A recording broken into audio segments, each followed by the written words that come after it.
मौसम की खराबी के बायस जो है ये हेलीकॉप्टर वहां पर क्रैश कर गया।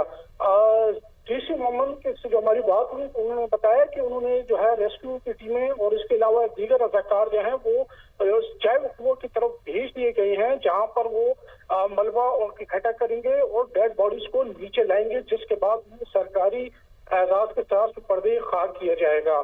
ये हेलीकॉप्टर जो था आज सुबह भेजा गया था जिला बाजोड़ के सलारजई इलाके में जो है सैलाब की इतला थी और बहुत मुताबिक अफराद वहां पर फंसे हुए थे। इस हेलीकॉप्टर को उधर भेजा गया था, लेकिन कई घंटे गुजरने के बाद ये हेलीकॉप्टर ना वहां पहुंच सका और ना ही इससे किसी से राब्ता हो सका। राब्ता मुनक़ता होने की वजह से जो है कई घंटे बाद जो है इस हेलीकॉप्टर की तलाश शुरू की गई थी।